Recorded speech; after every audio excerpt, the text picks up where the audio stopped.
ఏపీలో వైసీపీ నేతల విషయంలో కొన్నాళ్లు మౌనం వహించిన రాష్ట్ర ప్రభుత్వం ఇప్పుడు మాత్రం చుక్కలు చూపిస్తోంది. ఎప్పుడు ఎవరిని అదుపులోకి తీసుకుంటుందో, ఎప్పుడు ఎవరిని పోలీస్ శాఖ టార్గెట్ చేస్తుందో అర్థం కాక వైసీపీ నేతలు సైలెంట్ గా ఉండిపోతున్నారు. వైఎస్ జగన్ కూడా ఈ మధ్య కాలంలో పార్టీ నేతలకు పెద్దగా మద్దతు ఇచ్చిన వాతావరణం కనపడలేదు. అసెంబ్లీ సమావేశాలకు కూడా జగన్ దూరంగానే ఉన్నారు.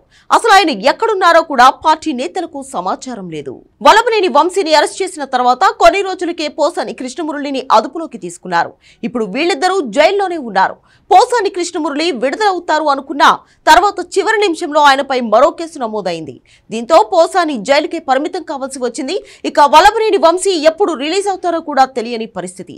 ఈ టైంలో మరో కీలక నేత కొడాలి నానిపై పోలీసులు ఫోకస్ పెట్టినట్లుగానే అర్థమవుతోంది. తాజాగా ఆయన ఓ కేసులో ముందస్తు బెయిల్ కోసం హైకోర్టులో పిటిషన్ వేశారు. అలాగే గుడివాడ పట్టణంలో కొన్ని కీలక ప్రాంతాల్లో భూములను కబ్జా చేసినట్లు కూడా ఆయనపై ఆరోపణలు ఉన్నాయి. గతంలో ఎల్లో మీడియా ఆయనపై కథనాలు కూడా ప్రసారం చేసింది. ఇప్పుడు ఆ కేసులను మొత్తం పోలీసులు బయటకు లాగుతున్నారు. దీంతో అలర్ట్ అయిన కొడాలి నాని నమోదైన కేసుల్లో ముందస్తు బెయిల్ కోసం కష్టపడుతున్నారు. ఇప్పటి వరకు సైలెంట్ గా ఉన్న నాని ఇప్పుడు మాత్రం గతంలో నమోదైన కేసులో అరెస్టు కాకుండా ఉండేందుకు జాగ్రత్తలు తీసుకుంటున్నారు. వైసీపీ అధికారంలో ఉన్న సమయంలో నాని ఇష్టం వచ్చినట్లు మాట్లాడేవారు. చంద్రబాబు నాయుడిని, లోకేష్ ను ఆయన తీవ్ర వ్యాఖ్యలు చేసిన సందర్భాలు ఎన్నో ఉన్నాయి. వలభనేని వంశీ అరెస్టు తర్వాత జైలు వద్దకు వెళ్లిన నాని పెద్దగా మాట్లాడే ప్రయత్నం చేయలేదు.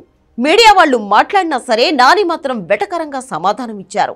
రాష్ట్ర ప్రభుత్వంపై ఎటువంటి విమర్శలు చేసేందుకు ఆయన ఆసక్తి చూపించలేదు. ఒకప్పుడు మీడియా ముందుకు వస్తే చంద్రబాబు నాయుడిని తీవ్రంగా విమర్శించే నాని ఇప్పుడు మాత్రం అసలు మీడియాకు కనపడకుండా తిరుగుతున్నారు. పార్టీ కార్యక్రమాలకు కూడా ఆయన దూరంగానే ఉంటున్నారు. గుడివాడ నియోజకవర్గంలో కొడాలి నాని కార్యకర్తలకు కూడా అందుబాటులో ఉండడం లేదు అనే వ్యాఖ్యలు ఎక్కువగా వినబడుతున్నాయి. రాజకీయంగా గుడివాడలో పార్టీ మరింత బలహీనపడుతోంది.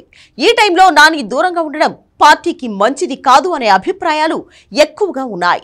వరుస కేసులు సిద్ధంగా ఉండడంతో నాని తనను తాను కాపాడుకునేందుకు విశ్వ ప్రయత్నాలు చేస్తున్నారు. అందుకే ముందస్తు బెయిల్ కోసం హైకోర్టు గడప తొక్కారు.